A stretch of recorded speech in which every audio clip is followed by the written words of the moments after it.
तू ते म्हणतोस ना, त्याच्यावरनं मला एक असं आठवलं, की एक असा रिसर्च झाला होता पब्लिश, की हे जी आपल्याला असं वाटतं, की आयुर्वेदिक मेडिसिन म्हणजे फॉर्म्युलेशन्सबद्दल आपण जेव्हा बोलतो तेव्हा, की त्याच्यामध्ये सुद्धा स्टिरॉइड्स असतात म्हणजे हां. Specially plant based.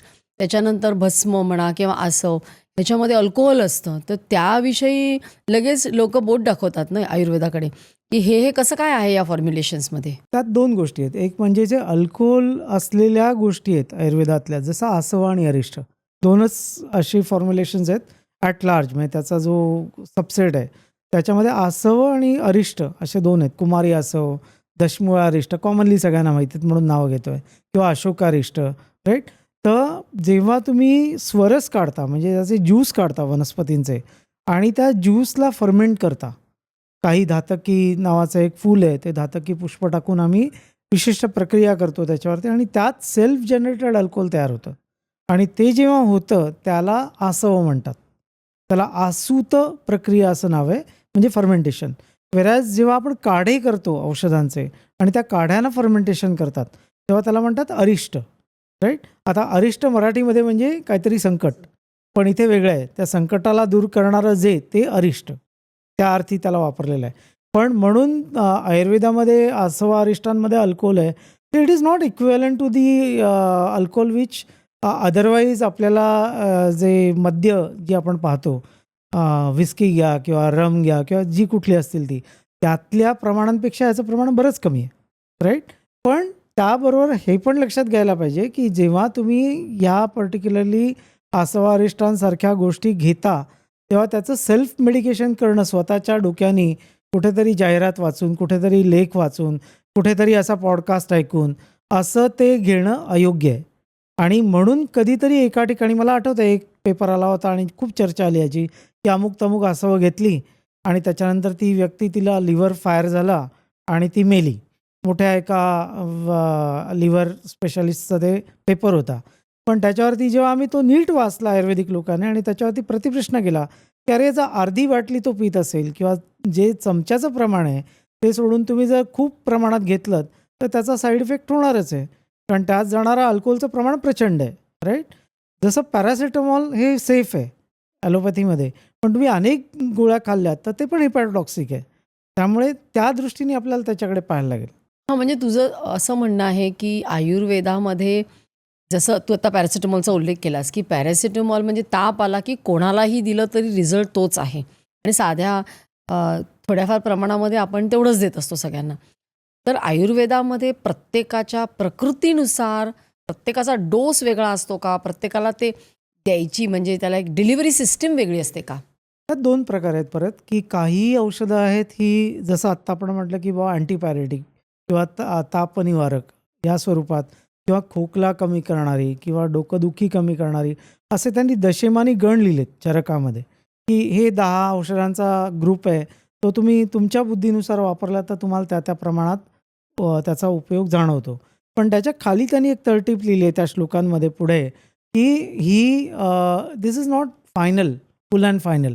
तर प्रत्येक व्यक्ती ही भिन्न आहे आणि प्रत्येक व्यक्तीची प्रकृती भिन्न आहे आणि प्रकृतीप्रमाणे त्या रोगाची प्रकृती जाणून, कुठला ऋतू चाललाय आत्ता असं म्हणतात, तो जाणून, मग त्याप्रमाणे त्या रोग्याचं बलाबल लक्षात घेऊन, व्याधिक्षमत्व म्हणजे इम्युनिटी आजच्या काळात आपण म्हणतो ती लक्षात घेऊन, मग त्या औषधांचा तुम्हाला डोस ठरवायचा असतो, त्याचं मात्रा ठरवायची असते आणि ते कशाबरोबर द्यायचं आहे, त्याला मी म्हणतो अनुपान. काही वेळेला आम्ही नुसतं पाण्याबरोबर सांगतो, काही वेळेला गरम पाण्याबरोबर घ्या सांगतो, काही वेळेला दुधातनं घ्या सांगतो, काही वेळेला गुलकंदाबरोबर घ्या सांगतो, काही वेळेला मधातनं घ्या सांगतो, काही वेळेला ताकातनं घ्या सांगतो, काही वेळेला मुरुमू चाटण करून घ्या असं सांगतो. तर ह्या सगळ्या गोष्टीप्रमाणे त्याचा उपयोग हा बदलत जातो. दुसरी गोष्ट, औषध कधी द्यायचं, सकाळी आणि रात्री जेवणाआधी असंच नुसतं नसतं, तर त्याला वेगवेगळे काळ दिलेत त्यांनी. कळलं? तर त्याला काही वेळेला भोजनपूर्व, भोजनोत्तर, भोजनमध्य, मुर्मू, सायंकाळी किंवा प्रातः रसायन काळ म्हणतात त्याला, असे वेगवेगळे काळ दिलेत.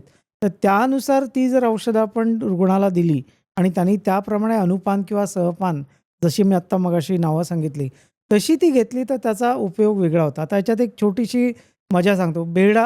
हरडा तर सगळ्यांना माहिती आहे. बाळहरडा किंवा हरडा सगळ्यांना माहिती आहे, राईट? तर त्या हरड्याचं चूर्ण करून खाल्लं तर त्याचा परिणाम वेगळा आहे. हां, म्हणजे युजुअली सारक आहे. परसागाडला होत नाही तर त्रिफळा चूर्ण सगळेजण आपण खातो, माहिती आहे सगळ्यांना, सेफली खातात. हरडा चूर्णही लोकांना खायला सांगतात. पण तोच हरडा तुम्ही कुकरमध्ये शिट्टी काढून दिलात, म्हणजे वाफवून दिलात, तर त्याचा परिणाम वेगळा होतो. तोच हरडा तुकडे करून तोंडात चगळून खाल्ला, तर त्याचा परिणाम वेगळा होतो. तोच हरडा वेगवेगळ्या ऋतूत खाल्ला, शरद ऋतूत खाल्ला, परिणाम वेगळा, वसंतात खाल्ला, परिणाम वेगळा. इतपत त्यांनी सूक्ष्म विचार आयुर्वेदिक औषधांचा देताना केलेला आहे. Just now you sed delivery system. तर डिलिव्हरी सिस्टम हे बेसिकली डोसेज फॉर्म, राइट? तर तुम्ही चूर्ण स्वरूपात देताय का काढ्याच्या स्वरूपात देताय का वाफवून देताय का कसा देताय आणि कशाबरोबर देताय आणि कुठल्या काळात देताय? म्हणजे ऋतूकाळ म्हणतोय मी आणि अदरवाईज त्याप्रमाणे तुम्हाला त्याचं मिळणारं जे फलित आहे ते वेगवेगळं असतं. मग या आयुर्वेदाचा उगम म्हणजे आपण म्हटलं हजारो वर्षापासून ऋषीमुनींपासून झाला. तर नक्की तो कुठून झाला? कारण आज इतक्या वर्षानंतर सुद्धा तो कसा काय रेलेव्हंट आहे? बेसिकली आयुर्वेदाचा जो उगम आपण पाहायला गेला तर जगातल्या ज्या सगळ्यात प्राचीन वैद्यक पद्धती आहेत, WHO-नी ॲक्सेप्ट केल्या आहेत. त्यातली one of the oldest is Ayurveda आणि 5000 BC असा त्याचा अंदाजे कार्यकाल आपण पाहू शकतो. वेदांपासून याचा उगम झाला आहे असं मानलं गेलेलं आहे, की उपांगम अथर्ववेदस्य असं त्याचं वचन आहे. म्हणजे अथर्ववेदात त्याचे जास्तीत जास्त वर्णन आहे. ऋग्वेदामध्ये सुद्धा त्याच्याबद्दल बरीच माहिती आलेली आहे. पण वेदकाळ जो आहे तेव्हापासून याच्याबद्दल सगळ्या गोष्टी आहेत. वेदामध्ये देवांचे वैद्य, त्यांना नाव आहे अश्विनी कुमार. ते दोघे जुळे होते आणि त्या अश्विनी कुमारांनी थक्क करेल आपल्याला वाचून अशा गोष्टी त्यावेळेला केलेल्या होत्या. म्हणजे ऑपरेशन्स केलेली आहेत त्यांनी, ऑर्थोपेडिक ऑपरेशन सर्जरीज केलेल्या आहेत.